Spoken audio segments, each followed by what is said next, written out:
Pronto. Bem, meus alunos, a Ana conversou comigo, Ana, e o tema escolhido para hoje, né, da jornada, é o tempo de ressignificar. Eu agradeço muito o convite, estou muito feliz de estar hoje aqui com todos e todas, né? E a gente, eu digo, eu não sou pedagoga, sou administradora e contadora, mas é uma área que eu me apaixonei há muitos anos pela a pedagogia e venho buscando ao longo desses anos estudar um pouco, até pela minha profissão, eu me vi na frente de uma sala de aula, há anos atrás, recém-formada, saída de uma graduação, tinha trabalhado já há alguns anos com criança, mas é diferente quando você se vê à frente de uma turma de um ensino superior. Você é nova, com alunos muitas das vezes mais velhos do que eu era na época, e sem nenhum conhecimento, sem nenhuma didática, com muito conhecimento da área que eu iria ministrar a disciplina, mas sem nenhum conhecimento de didática, de como ensinar.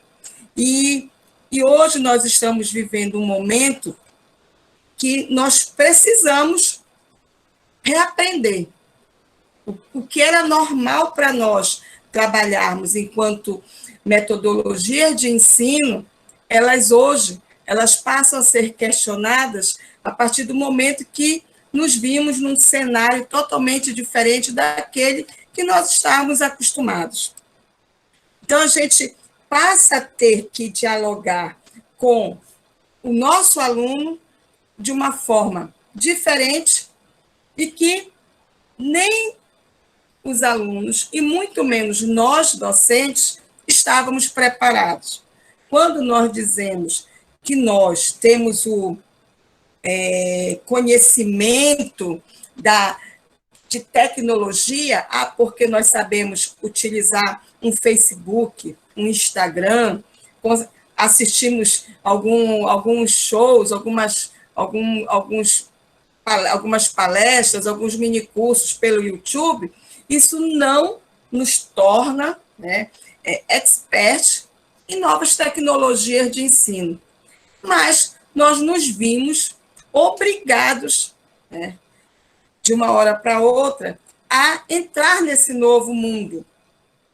E isso tudo decorrente de uma pandemia que ninguém esperava, né? Ninguém imaginava iniciarmos 2020 num cenário no qual nos vimos envolvidos e tendo que nos adaptarmos à mudança brusca que nós estávamos tendo, cada um em nossas vidas.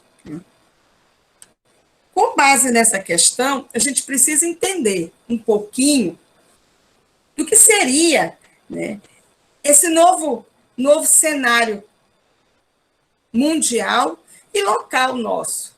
Né? A nossa realidade, o nosso mundo chamado Belém, como trabalhar isso? Como nos adequarmos a essa mudança que ela veio do macro para o micro, né? Nosso pequeno município, e como conversar com essa realidade. E que essa realidade, ela mexeu com o cenário organizacional dos diversos tipos de empreendimentos. E, lógico, que o ensino não ficou de fora. Eu digo que um dos segmentos mais abalados com o processo da pandemia foi o ensino. Nós precisamos nos envolver com novas formas, com nova maneira de nos comunicarmos com nossos alunos dentro de um cenário catastrófico. E como chegar a esse aluno? Como conversar e dialogar com ele? Como nós dialogarmos entre nós, entre os nossos pares, com a gestão da instituição de ensino? Como trabalhar esse processo de gerenciamento do ensino, né? Essa gestão universitária. E, para isso, nós precisamos, rapidamente, trazer para o nosso cotidiano, para o nosso cenário, né, conhecimentos que eles estavam longe da nossa sala de aula, o nosso normal que nós tínhamos, né, aquele nosso paradigma de ensino cristalizado. Né. Nós tivemos que parar, pensar e compreender o que seria o papel da social media ou da mídia digital nesse novo momento, né, que começou a ser construído, né, para algumas instituições, lá por volta de 2018, quando começaram a trabalhar a percepção da necessidade das metodologias ativas, a compreensão do papel da tecnologia da informação, mas que nem todas estavam trabalhando nesse mesmo patamar de conhecimento. Algumas instituições ainda nem haviam pensado em trazer determinados pontos para o seu cotidiano acadêmico.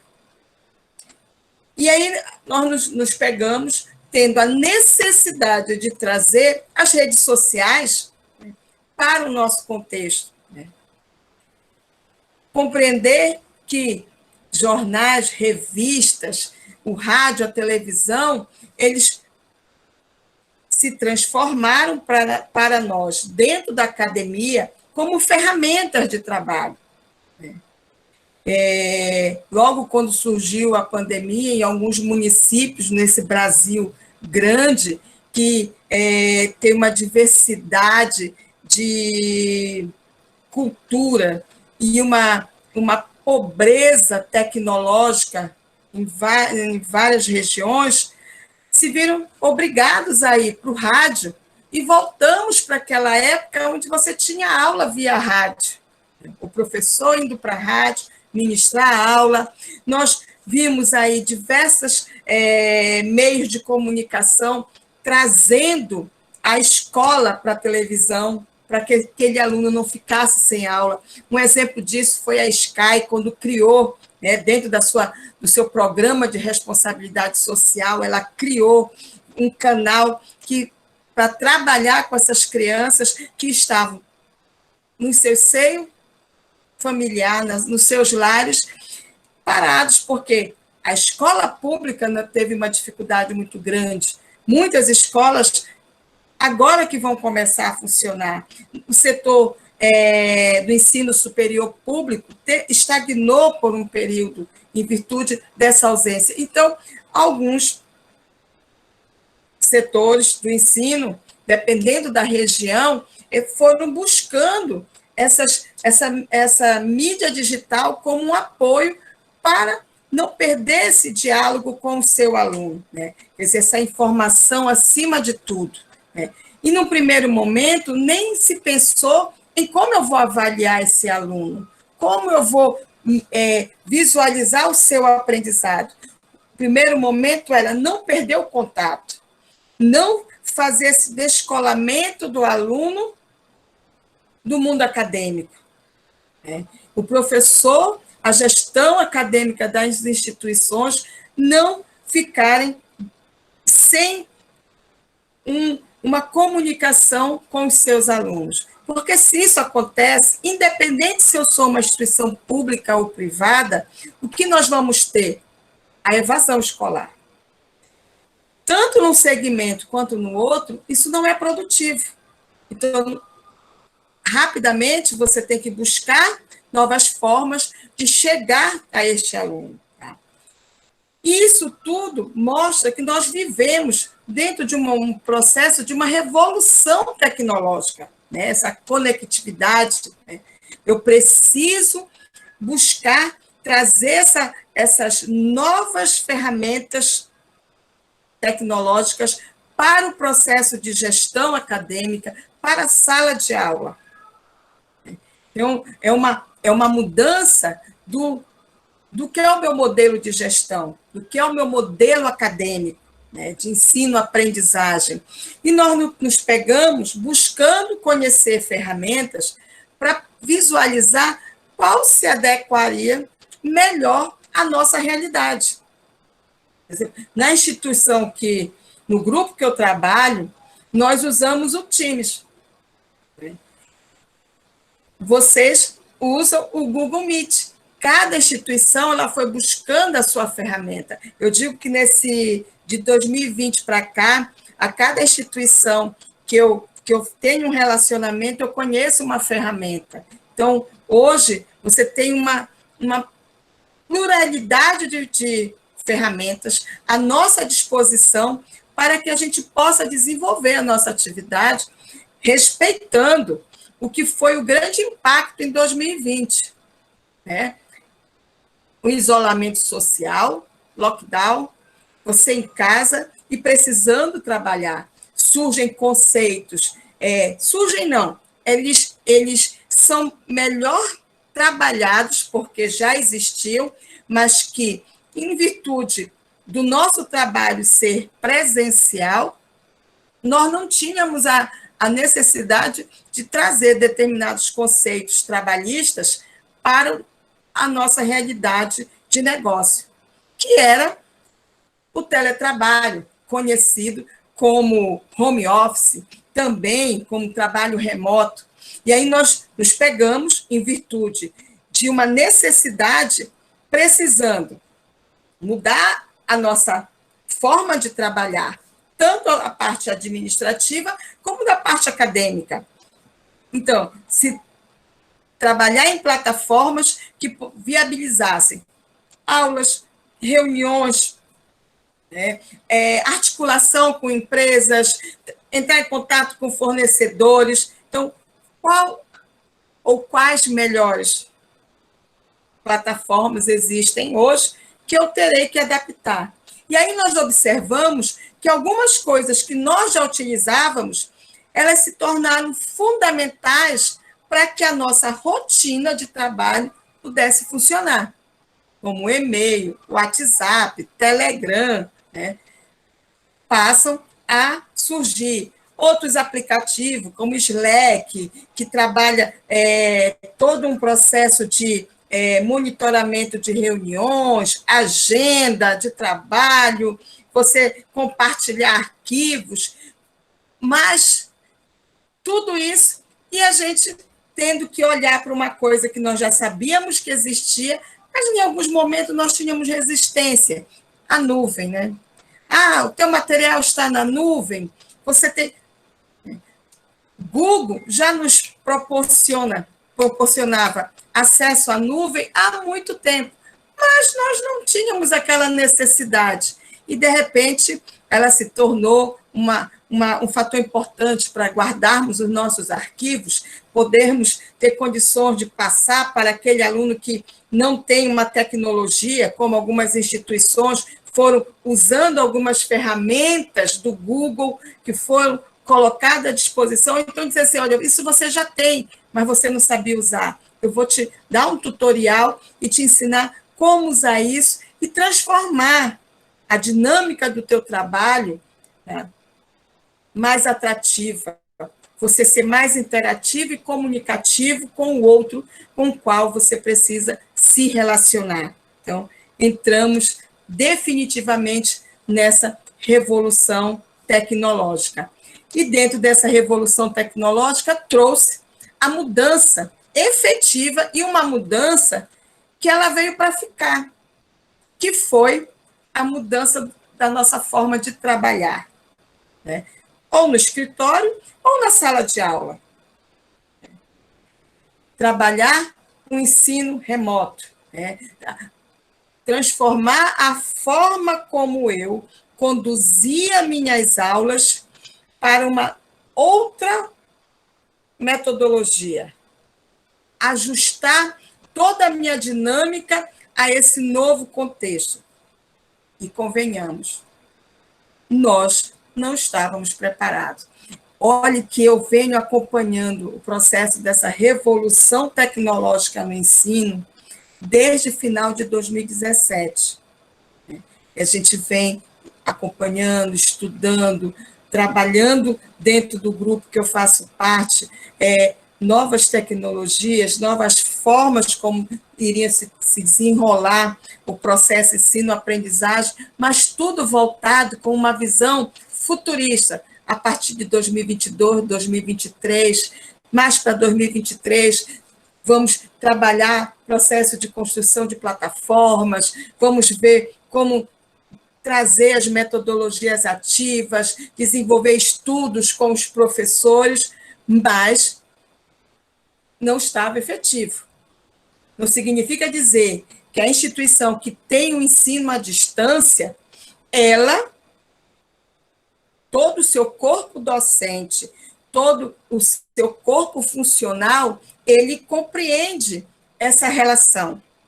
Apesar do Ministério da Educação colocar que todos os cursos que são têm a sua renovação de curso através das comissões do MEC, quando o curso é reconhecido, ou tem a renovação do seu reconhecimento, com um conceito, a partir de 4, 5, ele poderia, né, no primeiro momento, ter 20%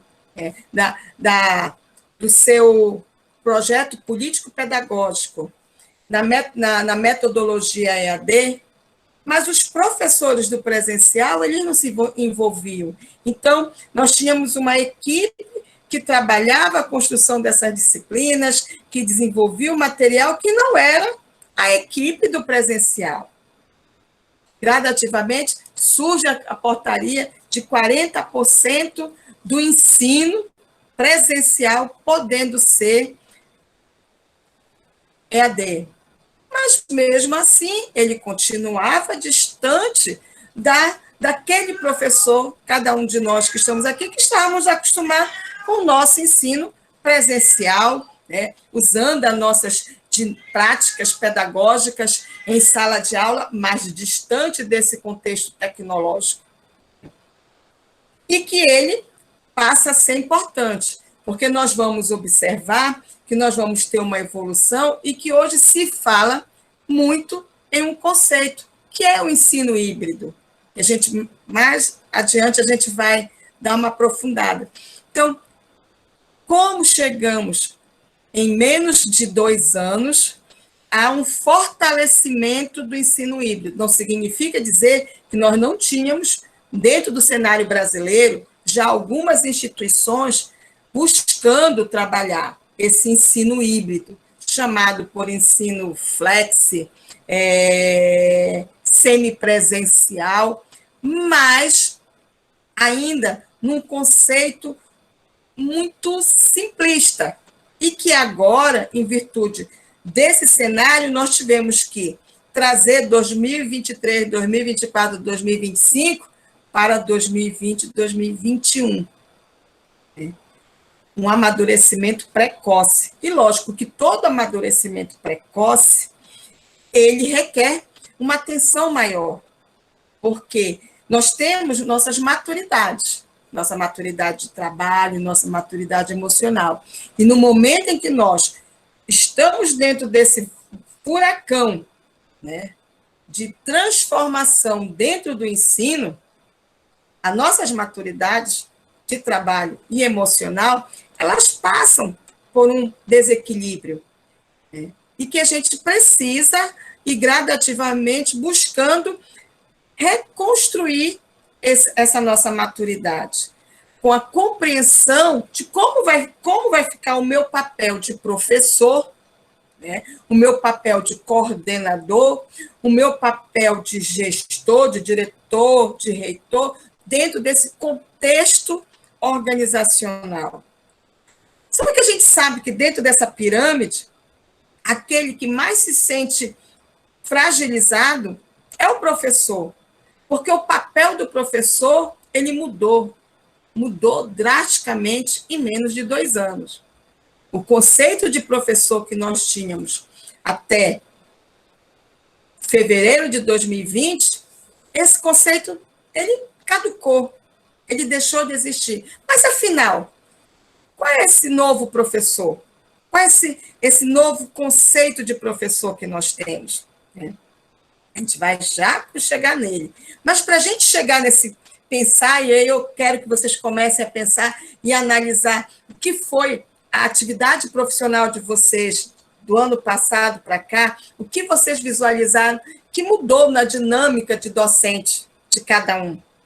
para que a gente possa dialogar. E quero também colocar aqui, fiquem à vontade, a qualquer momento, para fazer qualquer pergunta, tá? Não me atrapalha. Por que eu digo que a gente tem que pensar nesse nosso papel de professor, né? Qual é esse meu papel? Porque nós entramos num momento, e aí tem muita literatura falando sobre isso, né? Que é o Cogni, que é o encapsulamento, né? Como esse ensino que ele entrou num casulo, né? E que esse casulo ele está começando a abrir, e o que vai sair desse casulo? Qual é o modelo de ensino que vai sair desse casulo? Tá? Qual é o modelo, né, de normas de trabalho para esse docente, né, dentro desse novo modelo de ensino? Que vai mudar, já vem mudando cada vez mais o nosso papel. Né? E eu preciso, dentro desse momento que eu estou passando por esse encapsulamento, entender que eu vou precisar o quê? Adquirir algumas competências. Né? Vamos precisar ter certas competências para que a gente possa enfrentar essa nova realidade que está sendo colocada para nós. Né? Então, eu vou precisar ter que habilidades técnicas, que habilidades conceituais eu vou precisar ter. Quais são as habilidades de relacionamento interpessoal, né, que eu vou precisar ter? Tá? Então, qual é o conhecimento que eu tenho que adquirir para me transformar nesse novo profissional, né, do ensino, seja ele ensino fundamental, ensino médio, ensino superior? Qual é esse conhecimento, né, habilidades e que atitudes eu terei que ter? Então, nós estamos exatamente nesse momento desse encapsulamento e entender que eu preciso me reformular, né, me ressignificar dentro desse processo e que essa ressignificação ela traga junto a qualidade de vida. Eu fiz um artigo que a gente está publicando num congresso, e um dos pontos que nós perguntamos para os entrevistados é o que mudou na sua vida, né, a partir de você, enquanto trabalhando, enquanto docente no home office. Então, é unânime todos que qualidade de vida, cada um dentro da sua visão de mundo, ele percebe a mudança na sua qualidade de vida.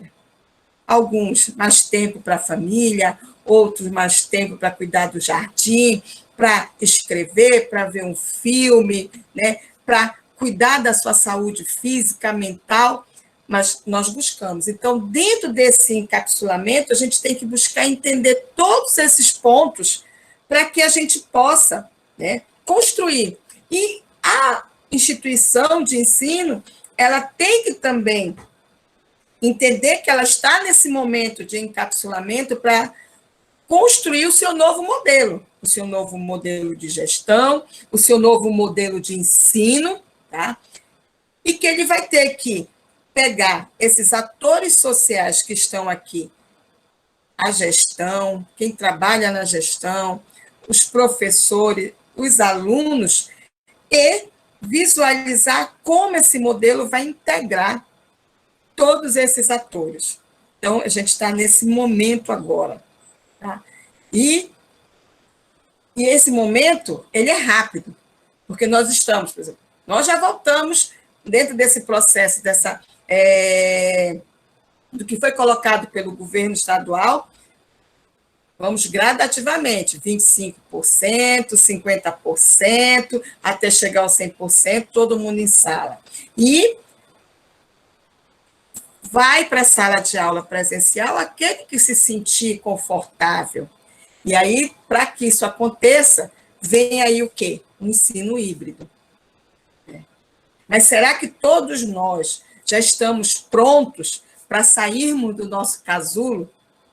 Essa pergunta. Será que eu já entendi, eu já estou amadurecido, né, para entender esse novo papel que eu vou ter, esse novo cenário do ensino, e estou apto a trabalhar nele 100%?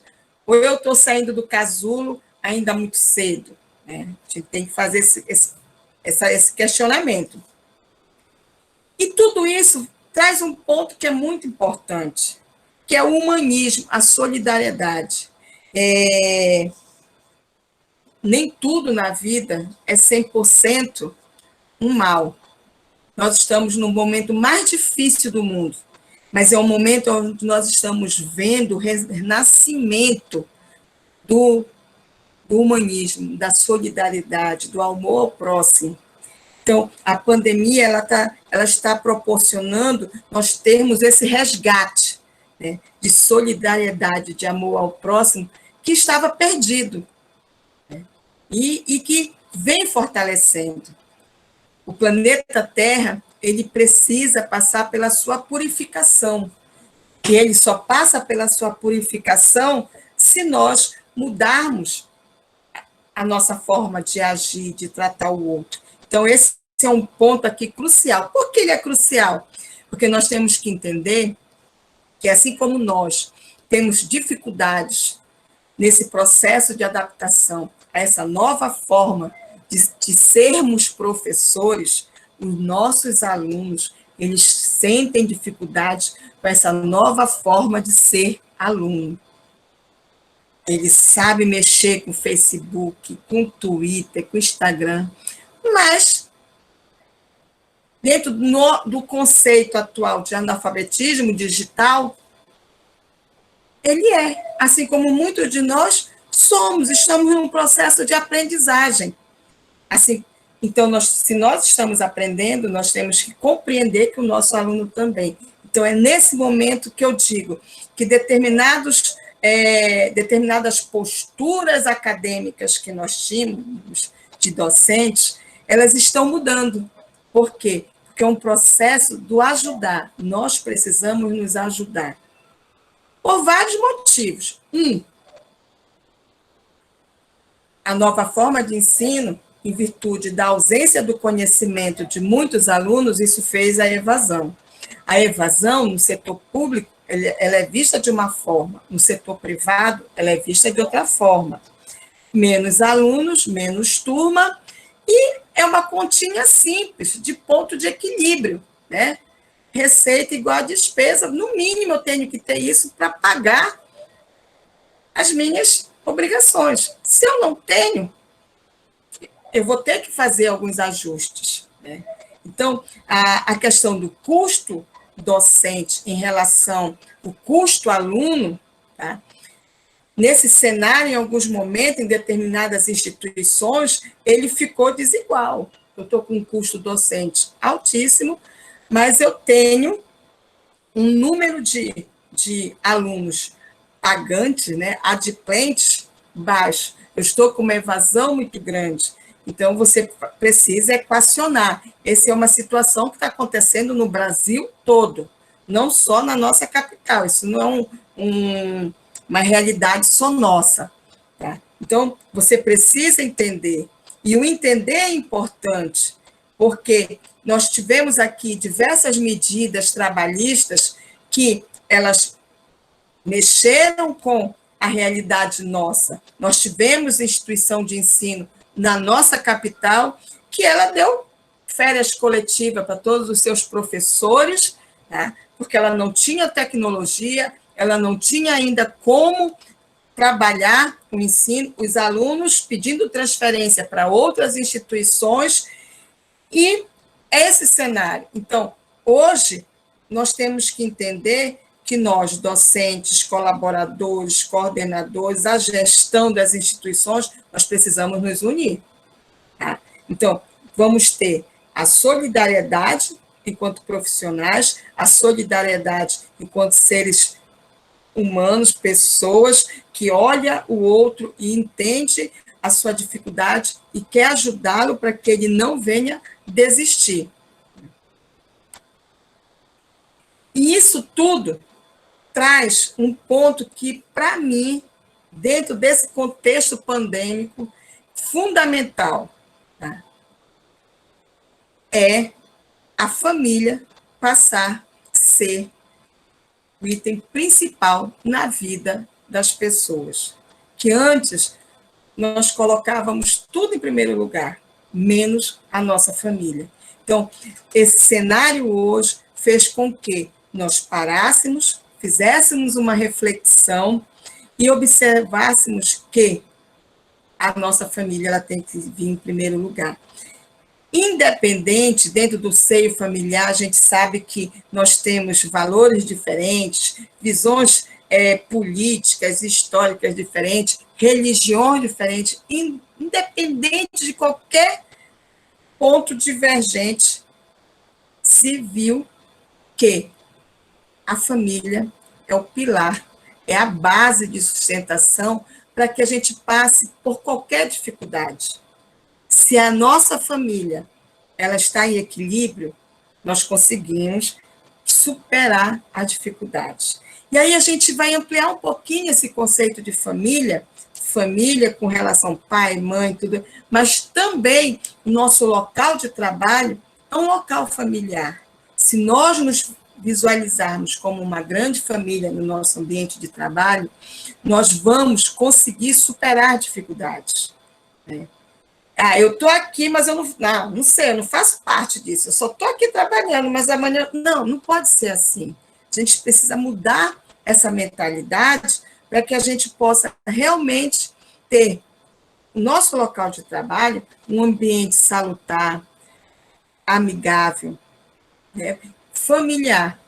Então, hoje, eu visualizo que essa palavra ela tem sido muito importante dentro desse processo de se ressignificar enquanto pessoa, enquanto profissional, e se ajustar a toda essa mudança, tá? Em prol de um bem maior, de um momento maior para o coletivo. Isso tudo faz com que a gente reflita que nós entramos no que nós chamamos de uma sociedade 5.0. É aquela sociedade, né? Japão, China, Estados Unidos, alguns países da Europa já entraram na sociedade 5.0 há muito tempo, que é aquela sociedade onde utiliza a tecnologia em prol da sua qualidade de vida. E essa sociedade 5.0 ela é pautada em uma nova forma de ver a questão da inovação tecnológica. E que essa inovação tecnológica ela está sendo fundamental nesse momento do distanciamento. Quando a gente vê aqui o low touch economy, nada mais é do que essa economia de pouco contato, de baixo contato. Quer dizer, eu vou desenvolver a economia, os diversos segmentos, né, da sociedade vão se movimentar, vão gerar renda, mas com o mínimo de contato possível, né?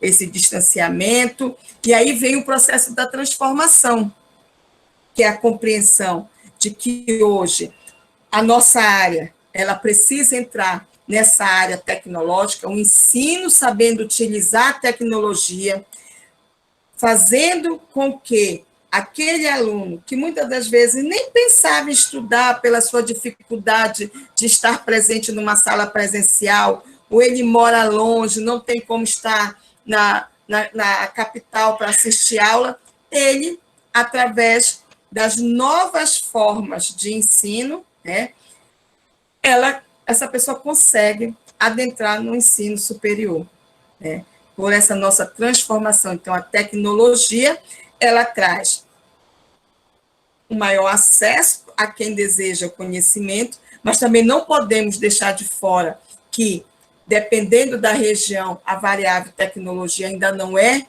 muito bem trabalhada, trazendo aqui um exemplo, Macapá, a internet, a maior parte ainda é via rádio, então o sinal é difícil, tem época que não funciona, as coisas, passa 2, 3 dias sem ter internet na capital, e são pontos, né? Mas que daqui a pouco está chegando fibra ótica, e você passa a ter a transformação. Mais do que nunca hoje, o mundo, e principalmente países subdesenvolvidos, eles precisam trabalhar essa transformação de base tecnológica para dar suporte ao que nós precisamos para trabalhar essa nova forma de ensino, que é pautada na tecnologia. Então, a gente precisa dessa transformação vinda dessa inovação tecnológica, né? E ela precisa ser ampliada para as regiões que ainda estão carentes desse desenvolvimento tecnológico. Precisamos primar pela qualidade. Então, hoje, o papel das instituições, junto com o seu corpo docente, com o seu corpo pedagógico, né, com o seu corpo técnico-administrativo, é pensar a qualidade do ensino.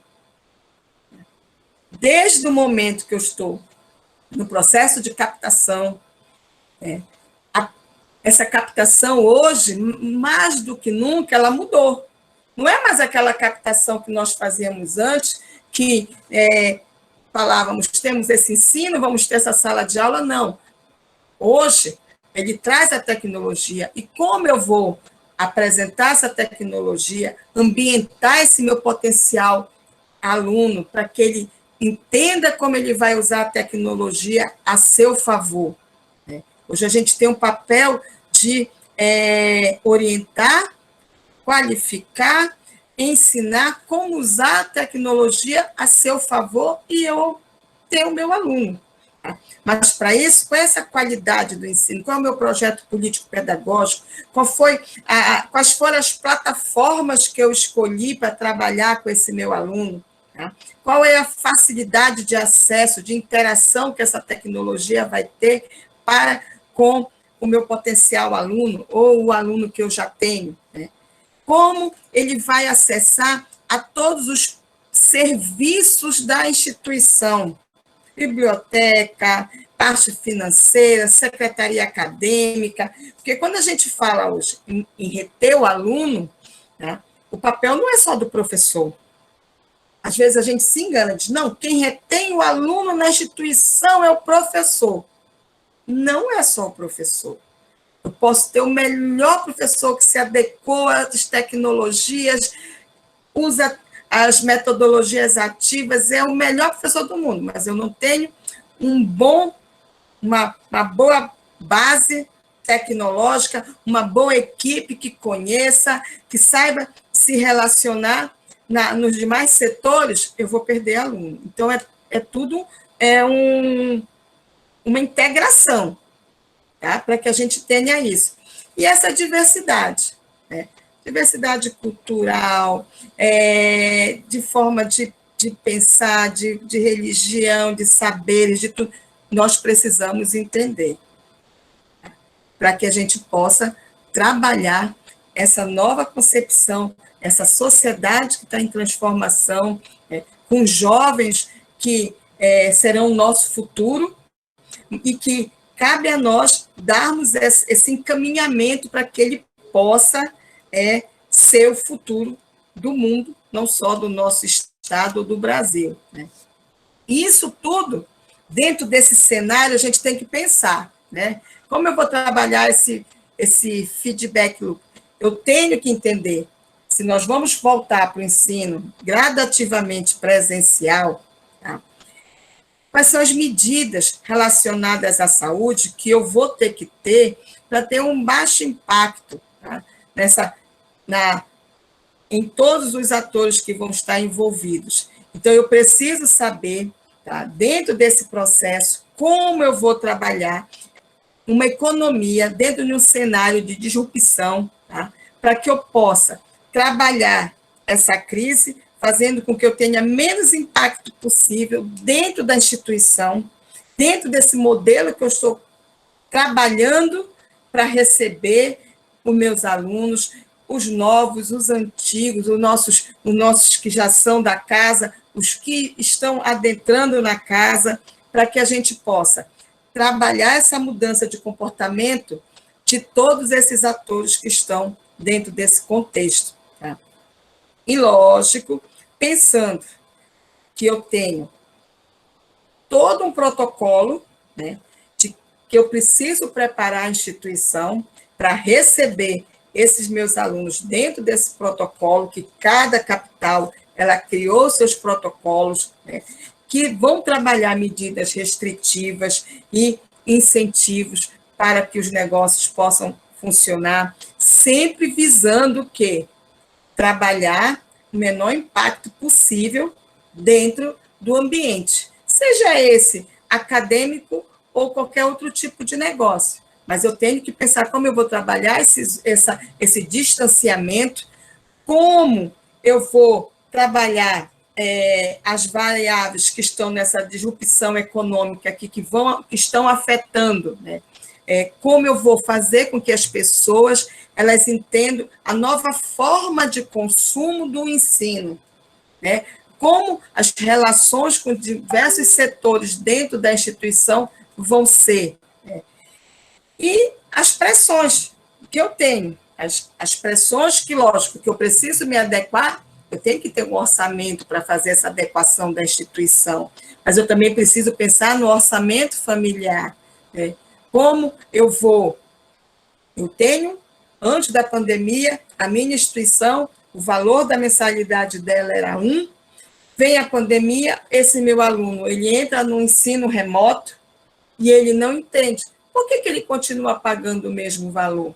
Se eu não estou em sala de aula, se eu estou usando a energia da minha casa, o meu computador, todas aquelas variáveis. Mas existem outros fatores que a instituição teve que se adaptar.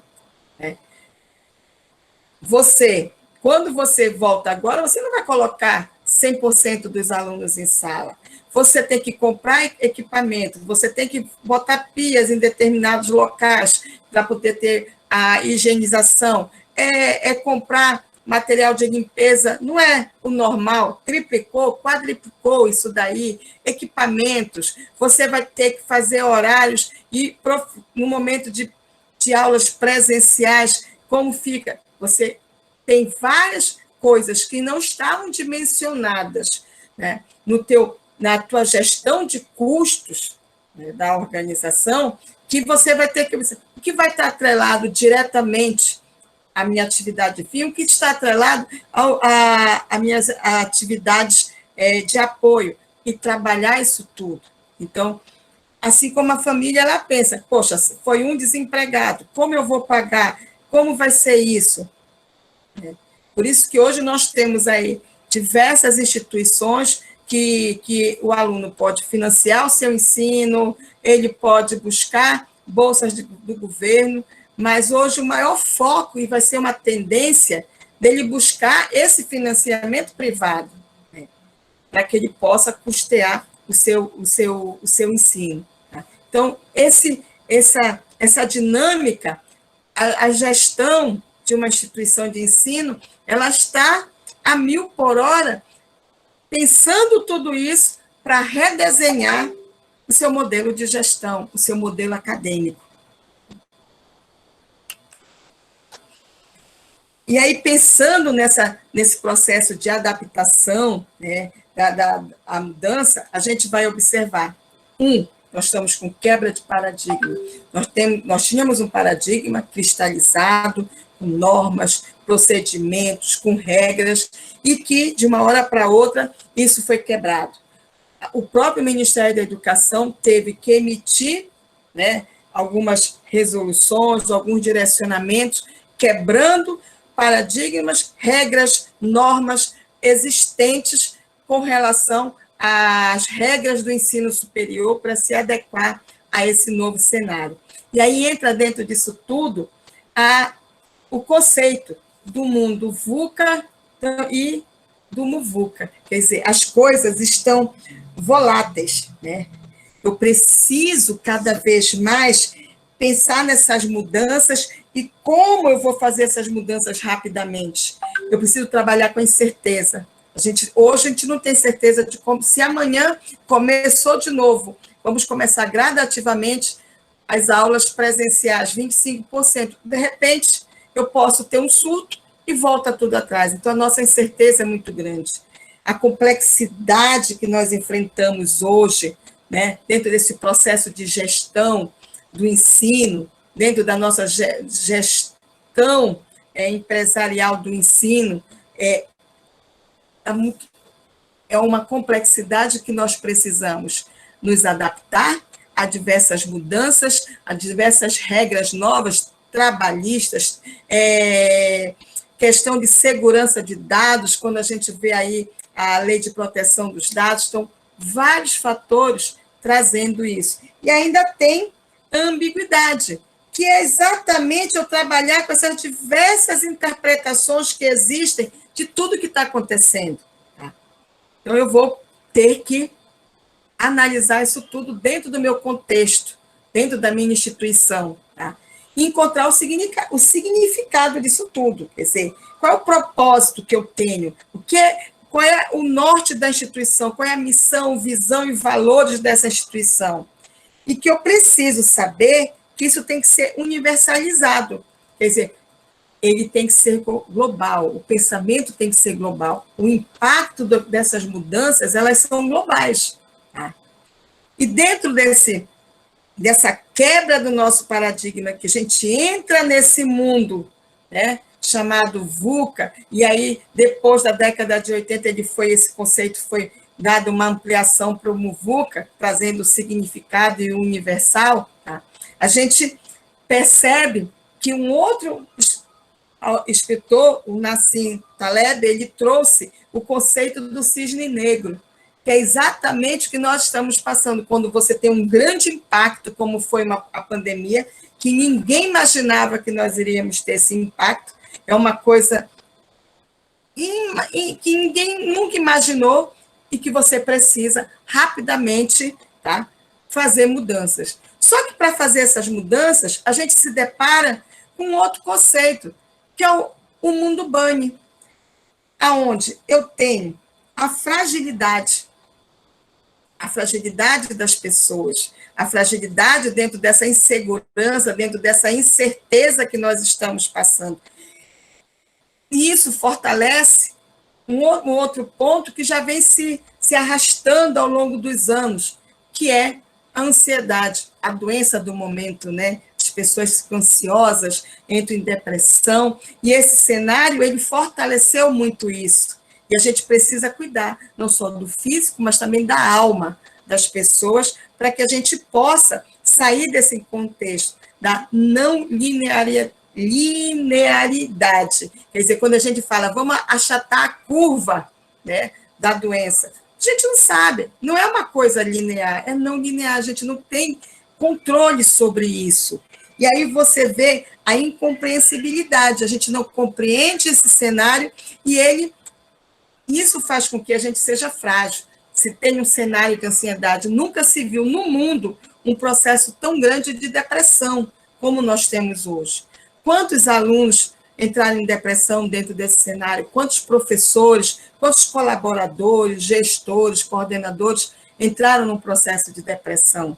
Né? Então, dentro disso tudo, a gente precisa superar essas questões. Só que isso tudo, a gente vai observar que caiu dentro do segmento do ensino um grande impacto, né?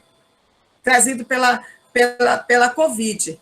A desigualdade na aprendizagem, nós já tínhamos essa dificuldade, né, de desigualdade de aprendizagem, agora, com essa questão de que nem todo mundo tem acesso à questão tecnológica, né, então, essa desigualdade, ela aumentou. E qual é o papel hoje, principalmente do poder público? É buscar ajudar nessa transformação para que a gente possa ter uma formação digital, né? Trabalhando ampliação de chegar a tecnologia, né, da internet a todos, proporcionando que a gente venha buscar dirimir essa desigualdade, né? A convivência do presencial com o remoto e o EAD, né? Então, hoje, eu era um professor do ensino presencial, hoje eu sou um professor do ensino remoto, né? E começando a passar por um processo de transformação para chegar no ensino híbrido. A gente vai conversar. Quem já era do EAD, tutor, professor anjo, as terminologias que cada instituição usa, ele está ambientado. Se ele vier para o mundo híbrido, ele não vai sentir dificuldade, mas nós precisamos buscar compreender esse novo mundo para que a gente possa se empoderar dele e participar dele. Então, essa aprendizagem mediada pela tecnologia, né? Nós precisamos nos empoderar dela, né? Replanejar os espaços físicos, né? Então, o conceito de espaço físico, hoje, eu estou aqui, né? Eu trabalho aqui, mas quando eu sento aqui na frente desse computador, hoje eu estou representando não somente a minha empresa, mas também eu posso estar em algum momento representando a instituição a qual eu faço parte, do grupo C, tá? E assim, cada um de vocês, quando sento para ministrar a aula na frente do seu computador, né, aquele espaço físico, ele passa a ser um espaço físico que representa a tua instituição, né? Então, a tua instituição, ela saiu dos seus muros e adentrou em nossas residências, né? Quer dizer, isso tudo faz com que a gente comece a perceber que mudou o cenário, essa transformação traz o cenário inovador e empreendedor, que vai estar atrelado a como nós vamos trabalhar esse conceito de sala de aula de acordo com as novas formas de ensino, utilizando as novas tecnologias, né? O problema financeiro, que se tornou uma variável forte, em virtude dos grandes processos ou de suspensão de contratos, ou por demissões, então nós passamos por uma crise, mas nós precisamos trabalhar a transformação, que é a geração de valor para esse estudante, para que ele não queira parar, que ele visualize que, por mais que ele esteja numa crise, o que pode ajudá-lo a sair da crise é o aprendizado, é a sua formação, tá? Registros e protocolos, quer dizer, antigamente, isso era presencial, hoje você faz tudo virtualmente, independente de qual é o segmento, mas para isso, a gente precisa, dentro das empresas, ter um processo de transformação, e a área do ensino, ela precisa fazer isso, tá? Que é o desenvolvimento dos soft skills. Quais são as necessidades que nós precisamos interpessoais? Quais são as soft que nós precisamos ter, as capacidades técnicas que nós precisamos ter, com esse conhecimento, para que a gente possa ter atitudes e processar essa transformação. Plano de reabertura. A minha instituição, ela se preparou para esse plano de reabertura, da volta do aluno à unidade, tá?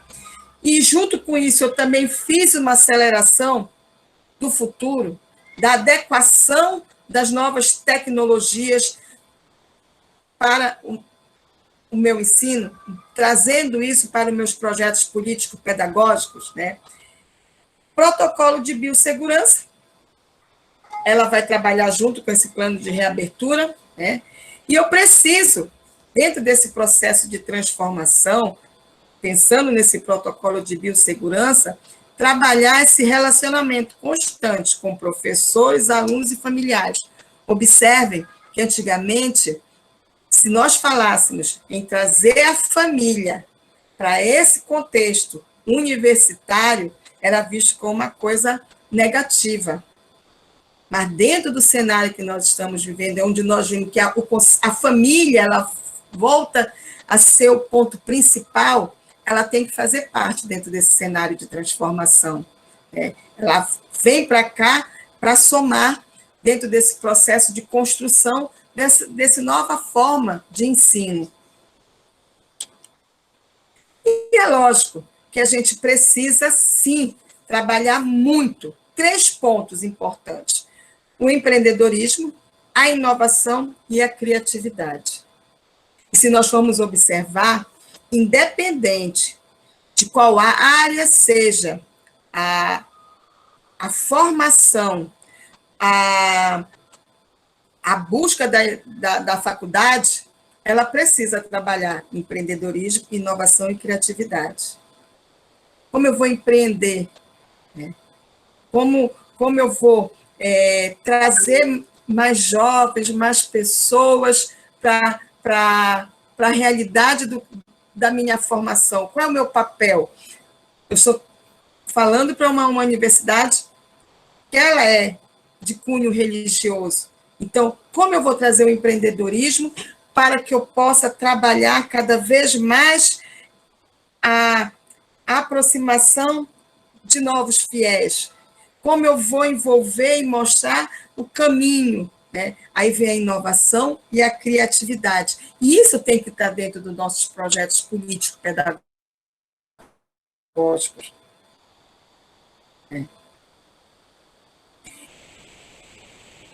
E tudo isso, a gente tem esse futuro de ação digital, né? Que são eu compreender como eu vou trabalhar essa transformação digital, as tecnologias digitais de informação da comunicação, ensino público e privado, como trabalhar essa crise econômica financeira, né? Para que eu não tenha perda de alunos, e mostrar que dentro desse cenário, o aluno, né, os grandes produtores, né, docente e o discente, mas principalmente o discente, porque nessa nova buscar a construção do saber de forma autodidata. Ele vai estudar só, e ele vai precisar. E aí, cabe a nós, conhecidos como professores, que nós estávamos ali para formar, para passar um conteúdo, o nosso papel, ele muda. Nós precisamos entender que o nosso papel é o de um facilitador, de um orientador, tá? E que nós vamos precisar utilizar das práticas pedagógicas atreladas à tecnologia, utilizar as metodologias ativas, que nós já utilizávamos. Não se fala, esse negócio de dizer que metodologias ativas é um termo novo, ele não é novo. Eu já usava isso quando eu ia lá para Marabá, para o interior, ministrar minha aula para meus alunos da universidade, e eu criava uma empresa fictícia, criava cada equipe, era um setor daquela empresa, e eu fazia os lançamentos contábeis, o processo de gestão. Hoje, isso eu estou fazendo virtualmente, através de gamificação, através de simulação, estudo de casos, quais são as ferramentas. Eu tenho aí diversos aplicativos que eu crio simulado, eu faço quiz, né? Eu faço quebra-cabeça, eu faço explosão de ideias, eu faço várias coisas. Mas eu levei um choque, assim como todos nós levamos. Que ferramentas são essas? Como eu vou usar isso? Como eu vou trabalhar isso? Como eu vou dialogar com essa ferramenta com a minha sala de aula remota? Esses questionamentos todos nós nos fizemos, e nós gradativamente estamos trazendo isso, né, para a nossa forma didático-pedagógica de trabalhar com nossos alunos, né? Nós estamos num aprendizado. Agora, para a gente fazer a ressignificação do nosso ensino, a gente tem que entender quem está no centro disso tudo hoje não somos nós, professores, são os nossos alunos, os nossos estudantes. E eu preciso entender qual é o meu papel de professor. O meu papel é de um facilitador, é de um orientador, né? Eu preciso compreender essa nova cultura do ensino que está se implementando, né? O conceito de espaço, né? Espaço onde eu atuo, né? Que eu vou atuar um momento no espaço físico presencial, outro momento no espaço virtual, remoto, né? Como a gestão da instituição... Meu gatinho hoje tá miando, acho que vocês estão até ouvindo o meu gatinho, que ele está dodói. Essa gestão, a gestão da instituição vai dar o norte, ela tem que pensar. Agora, esse pensar é coletivo, é uma construção coletiva. Nós precisamos construir essa nossa nova forma, esse nosso novo modelo de ensino, e levando em consideração essa autonomia do aluno, e que ele vai usar a tecnologia para acessar o seu material, para fazer suas leituras, para resolver os seus exercícios, para fazer reunião com as suas equipes de trabalho. E a avaliação? A avaliação não cabe mais aquela avaliação tradicional, né? A prova. As provas hoje, se nós formos observar, elas hoje são feitas no Forms. O aluno vai, acessa, vai preencher e ele vai acessar o seu material. Não existe mais o conceito da cola, que a gente ia para a sala de aula, né? E tinha um colega que dizia, eu tenho o maior prazer de pegar o aluno colando. Hoje não tem mais isso. Você vai abrir a prova, ele vai ter 50, 60 minutos, 100 minutos para fazer a prova dele, no Forms, e ele pode acessar o seu material para ajudá-lo a responder. E isso não é cola. Olha como o conceito mudou. Como eu vou usar as metodologias ativas para me ajudar no meu processo de avaliação? Mapa mental, PDF... esqueci agora. Ai, Ana, me ajuda. Quando me lembrar a palavra, eu falo para vocês. Então, como vai ser essa avaliação? Nós temos que buscar fazer uma relação do que é o meu papel, o que determina a minha disciplina, tá? Para que eu possa pensar. Temos que trabalhar de uma forma mais interdisciplinar, né? E aí nós vamos observar que as metodologias ativas, elas vão colocar esse aluno, né? Aluno visto como o principal coadjuvante, essa autonomia, tem que trazer este aluno para a reflexão, né? A problemática da realidade, nós precisamos trabalhar cada vez mais próximo do contexto real, para que ele possa ter a significação do que ele está aprendendo, à sua realidade, ao seu contexto, né? Ensinar a trabalhar em equipe dentro de um cenário virtual, né? Mostrar para ele as diversas ferramentas tecnológicas que estão aí, são inovações que ele vai usar não só na academia, mas que ele poderá usar no seu mundo profissional, tá? E nós, quanto professores, teremos que trabalharmos a mediação para construir este novo profissional que vai crescer sendo protagonista do seu crescimento pessoal e profissional. Tá?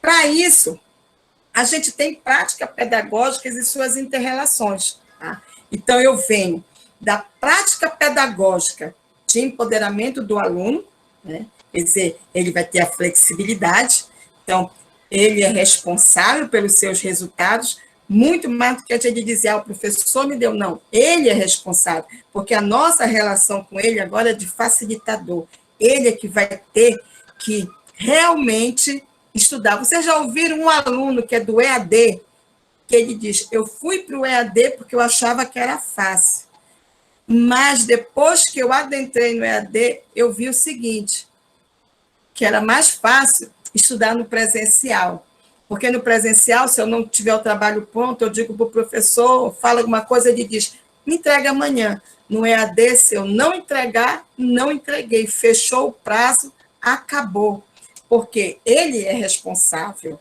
ele tem o seu livre-arbítrio de decidir se vai fazer ou não, ele está empoderado, e esse empoderamento dele, se ele não compreender exatamente o que é isso, pode ser negativo para ele. Então, ele vai precisar passar por algumas situações para aprender que ele tem que ter maturidade e responsabilidade com o seu crescimento.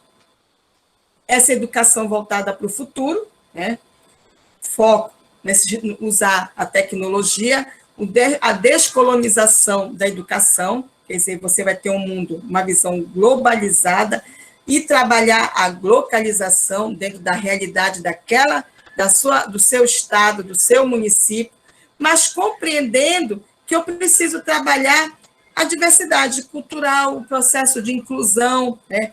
A incorporar na rotina da academia a diversidade. Tá? E cruzando as fronteiras, eu preciso trabalhar um foco interdisciplinar, né? Conteúdos e matérias do mesmo semestre, de semestres anteriores, conversando para a consolidação da formação, né, do egresso que nós pretendemos ter na nossa instituição. E isso faz com que a gente traga uma preocupação, né, em discutir o que é esse ensino remoto. A questão do que hoje a gente tem uma organização e um planejamento muito maior das nossas disciplinas, né, do que nós tínhamos antes. Antes, quantas vezes eu já não vi pessoas que chegam e dizem, eu não tive tempo de preparar minha aula hoje. Vou fazer o seguinte, vou chegar na sala, eu levo um material, divido ali e mando os alunos ler. Quantas vezes nós já não visualizamos isso? No ensino remoto não dá para fazer isso. Ou você se planeja, ou você não vai conseguir. A mesma coisa é nessa evolução para o ensino híbrido. Tá? Então, autonomia discente e mediação pedagógica. Então, nós precisamos aprender a fazer essa mediação. Observe que nesse período agora nós trabalhamos mais do que nunca. É o aluno pelo WhatsApp, é pelo e-mail, é pelo Telegram, né? É pela ferramenta que a gente trabalha, que tem o chat, ele fica mandando a mensagem, nós postamos material, tem a parte de exercício, ele envia, você corrige, envia para ele, ele visualiza a resposta. Então, N outras ações, né? Avaliação em cursos remotos, é o que nós conversamos. Qual é a melhor forma de avaliar? Agora, isso tem que ser feito, um trabalho em conjunto com a parte acadêmica da instituição. Não é o professor isoladamente dizer, eu vou fazer assim, o outro eu vou fazer. Tem que ter um norte, né? Tem que ter criar um regimento de como vai ser isso, tá? E as metodologias específicas e tecnologias, porque quem decide a tecnologia, a adequação, quem vai pagar a franquia é a instituição, que ela vai buscar uma ferramenta que dê suporte para todos os pontos da vida acadêmica daquele aluno e daquele professor dentro da instituição. E a gente não pode deixar de trazer aqui que isso tudo, né, nós tivemos dificuldades, né? Então, nós precisamos rever as nossas práticas pedagógicas, e a gente sabe que até hoje ainda tem muito professor que sente muita dificuldade, mas isso é normal, nós estamos tendo um processo de migração de ensino de uma forma muito brusca, e é lógico que alguns se adaptaram mais rápido e outros ainda estão no caminho. Tá? Mas eu preciso me reposicionar e ressignificar enquanto meu papel em professor. Tá? Eu preciso entender que aquele papel que eu tinha em sala de aula, ele não existe mais. Eu preciso entender o que é esse mediador, o que é esse facilitador, orientador, tá? Que vai trabalhar essa construção desse conhecimento junto com os seus alunos. Tá? Para isso, ele vai precisar repensar as práticas avaliativas que ele vai fazer ao longo de um semestre letivo, tá? Pautado no que ele vem absorvendo do que metodologias ativas dentro do aspecto tecnológico, as ferramentas que estão à sua disposição. Eu até passei para a Ana um livrinho muito legal sobre metodologias ativas, ferramentas, plataformas remotas, ferramentas que vocês podem utilizar. E aí, a gente traz essa complexidade para a gente pensar que a educação ela tem que ser criativa, né? Schumpeter, ele traz essa questão da inovação, da criatividade. E para a gente pensar essa nova forma de ensino, a gente precisa fazer uma destruição criativa. O empreendedorismo no ensino, ele vai vir se nós fizermos essa desconstrução. É ser disruptivo, é buscar o algo novo para trabalharmos. Qual é esse algo novo para cada um de vocês, né, dentro do ambiente acadêmico que vocês vivem? Né? E a gente vai observar que vocês vão ter que olhar, né, dentro do cenário educacional, os diversos tipos de metodologias de ensino, para que vocês vejam como vai ser trabalhado, qual é que vai se encaixar melhor. Ensino presencial, gradativamente, nós vamos voltar, né? Mas nada diz, né? Daí o Mundo Bunny diz que nada pode ser 100%, pode ser que volte, de repente, tenha um retrocesso e a gente volte para um isolamento de novo. Tá? Ensino remoto, esse que nós estamos, presencial, eu estou aqui, vocês estão aí, isso é remoto. Tá? As aulas são gravadas para que aquele nosso aluno possa assistir depois, maravilha. Oficializou o que nossos alunos já faziam, gravavam nossas aulas sem as nossas autorizações. Né? Agora não, a partir do momento que você, enquanto professor, mudou a tua forma, o teu regime de trabalho, passamos para o teletrabalho, que é o home office, ou o trabalho remoto também conhecido, nós tivemos os nossos ajustes de contrato de trabalho. Então, lá tem já todas as prerrogativas que o Ministério, a questão trabalhista, colocou para que as instituições pudessem trabalhar essa nova forma, essa nova modalidade de trabalho conosco. Então, o ensino remoto ele está totalmente amparado. O ensino à distância, está aí, tem instituições que têm, outras não. Tem instituição que não queria entrar no ensino à distância, eu trabalho com consultoria em instituição de ensino superior, e eu faço consultoria para uma instituição de pequeno porte, uma delas sempre disse para mim, Regina, eu não quero esse negócio de ensino à distância. Eu tenho 20%, 40% para o presencial, eu não quero. O meu ensino vai ser todo presencial.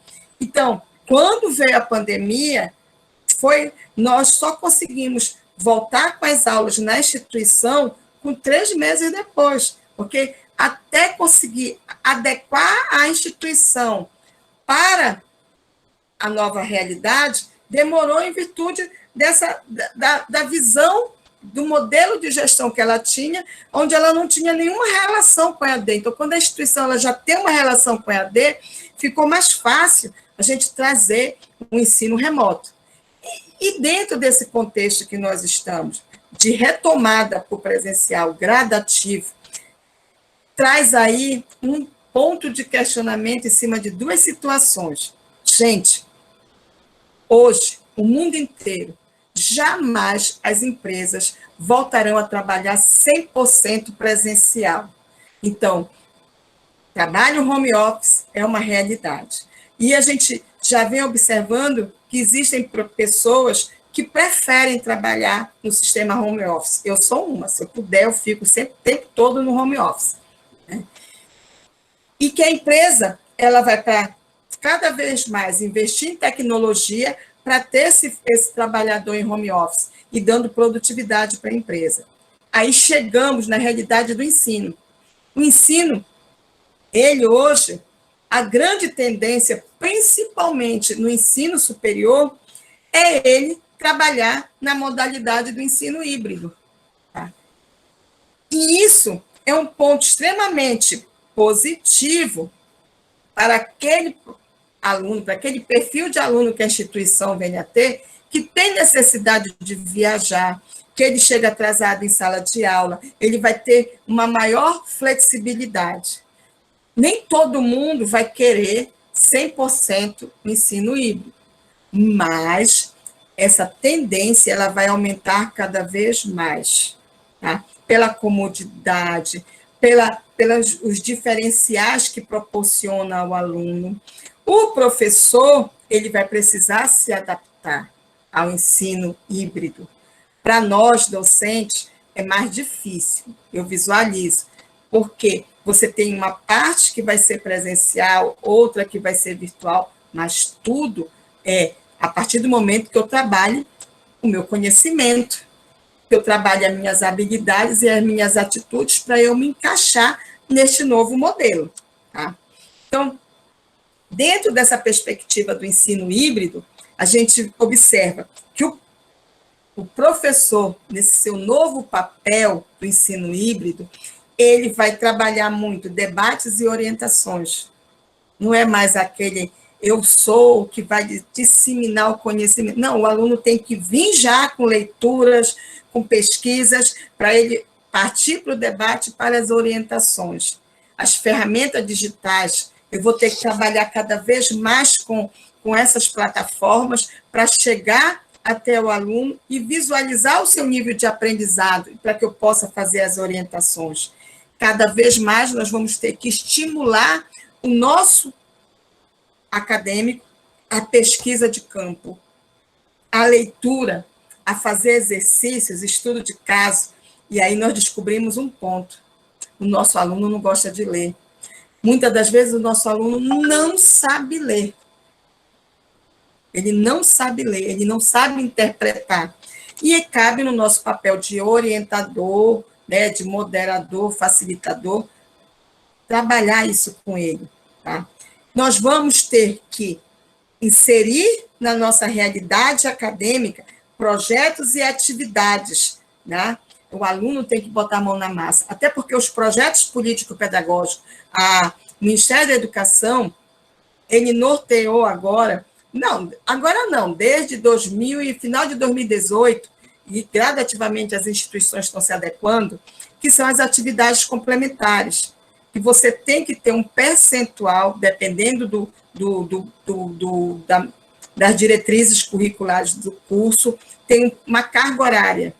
E que essa carga horária, ela não se faz somente dele assistir uma palestra, participar de um congresso, né?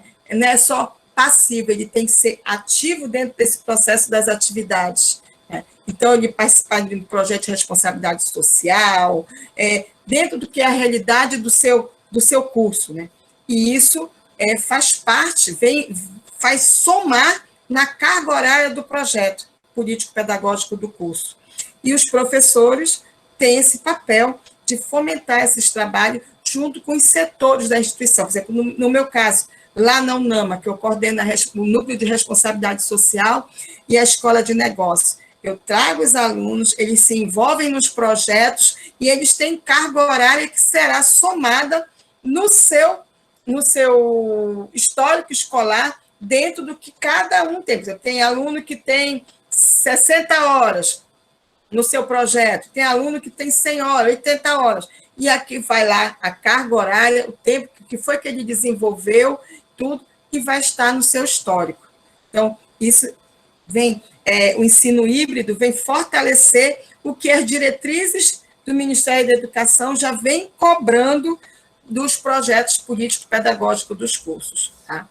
Aqui, gente, eu trago esse material, eu vou passar para a Ana, passar para vocês os tipos de ensino híbrido, tá? Para vocês entenderem.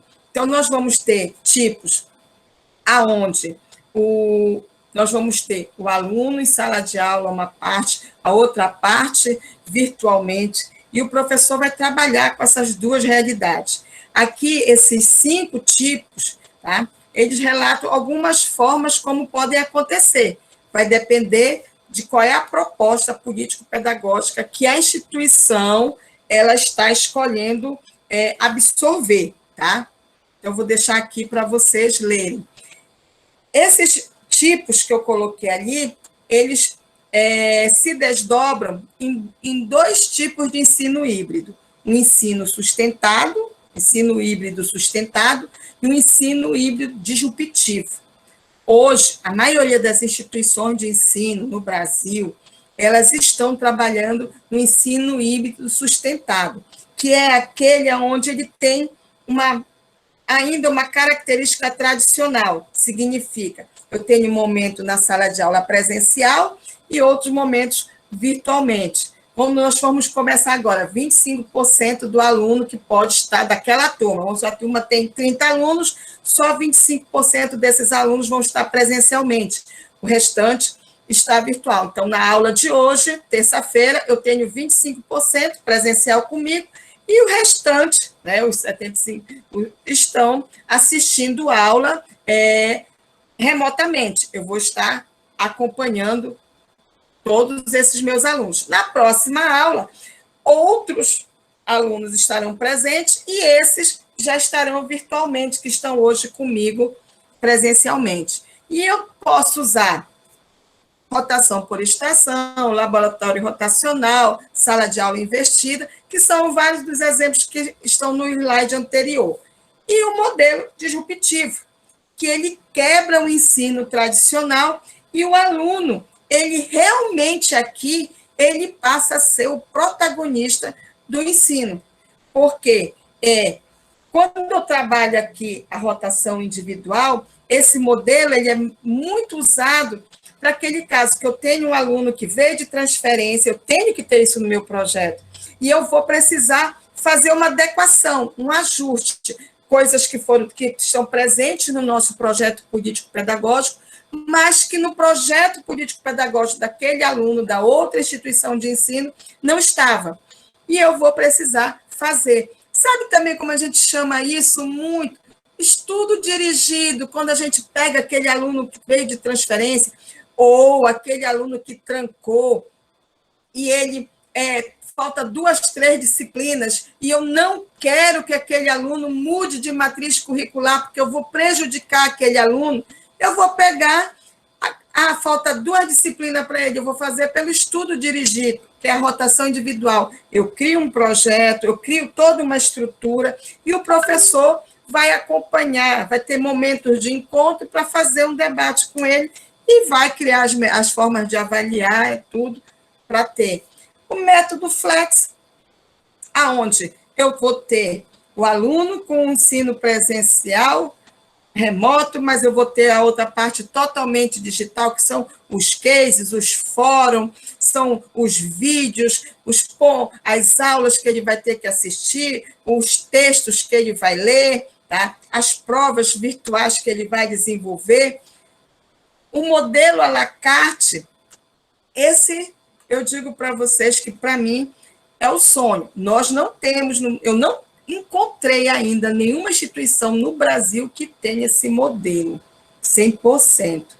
Só nos Estados Unidos, na Europa, que você vê as instituições de ensino, onde o aluno ele constrói a sua matriz, as disciplinas que ele quer assistir, ele tem um leque de opções, um cardápio, né, à la carte, um cardápio de opções, né, para ele, e que ele vai montar a sua estrutura curricular, a sua matriz curricular, e ele é responsável pela sua formação. Tá? Então, nós temos, sim, várias instituições em outros países que trabalham com esse tipo. O modelo virtual enriquecido, ele é aquele que o ensino é 100% EAD, todas as disciplinas são online, mas ele tem 1 ou 2 dias, ou pode até ter mais, que ele vai à instituição para trabalhar em projetos. Por exemplo, eu posso criar uma escola de desenvolvimento de líderes teológicos. Vamos supor um nome assim. E ele vai fazer parte dessa escola, ele vai trabalhar alguns pontos de gestão que é necessário, alguns pontos atrelados aos diversos tipos de conteúdos que ele está estudando, e como ele vai aplicar isso perante a sociedade. Ele vai fazer a prática, tá? Vai se envolver em alguns projetos que a academia tem, atrelado à realidade do seu estudo.